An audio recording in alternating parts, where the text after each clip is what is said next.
Assalamu alaikum wa rahmatullah. A'udhu billahi sami'ul alim minash shaitanir rajim. Bismillahir rahmanir rahim. Wa salatu wa salamu ala ashrafil anbiya'i wal mursalin. Sayyidina wa nabiyyina Muhammadin sallallahu alaihi wa sallam. Nas'aluka ya Allah ya Allah.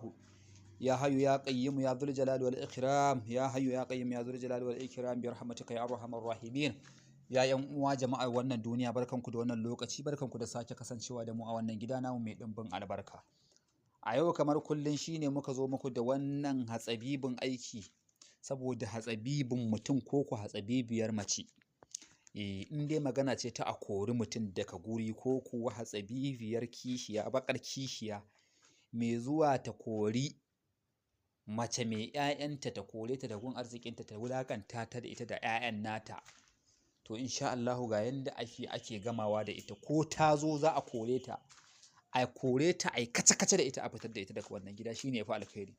Da ta zo ta cire ki, ta kakkaɓe ki daga gun 'ya'yanki da iyalinki, gun da kike da arziki, ta zo ta tashe ki tun wuri gwara ma a ce ta yi gaba ta je ta nemi wani. Ga yanda zaki ki kori a barki, ba ke ba ita, ba ke ba bakar kishiya. In mutum mai kishiya shi kenan. To yanda ake, dole yanayin da aka shiga ne ya riga ya ɓaci. Dole bayan na zami, muna jin nauyin mu sa muku manya-manyan asirarka irin wannan, to amma bayan na zami dole ya zama na sashi. To yanda ake korar hatsabibiyar kishiya irin wannan, ana samun baƙin ɗan akuya ne guda ɗaya, sai a sami shekararrun zakaru jajjai guda 3, sai a samu ganyen tunhahiya, za a samu guda 82 ne. Za a fara rubutu ne daga tsakiyar abin ganyen.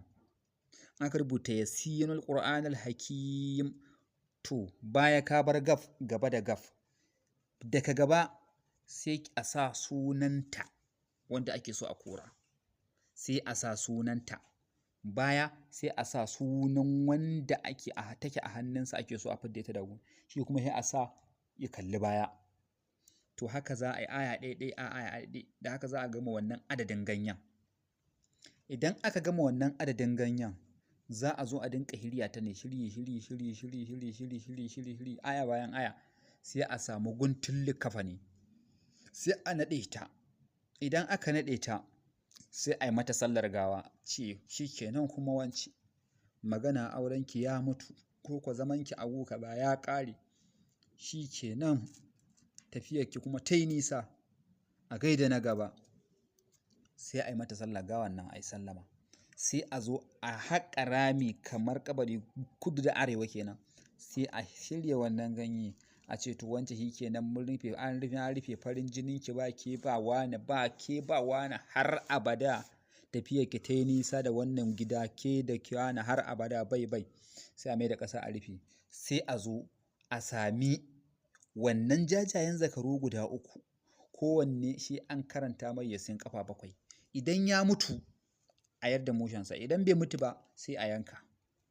Sannan shi kuma wannan baƙin ɗan akuya da aka tanada, shi ma sai a ɗauko shi kuma. Idan aka kawo shi kuma za a sa shi a gaba, shi ma a karanta masa bara'atun ƙafa 3, ita kuma ake karantawa duk aya. Wance ba ke ba wani, kin rabu da shi ya rabu da ke. Wance ba ke ba wani, kin rabu da shi ya rabu da ke. Wance ba ke ba wani, kin rabu da shi ya rabu da ke. Duk aya haka za a faɗa, duk aya haka za a faɗa, duk aya haka za a faɗa. Idan wannan akuya ya mutu kafin a kammala, shi kenan aiki ma ya yi. In bai mutu ba ma ya yi, a yanka a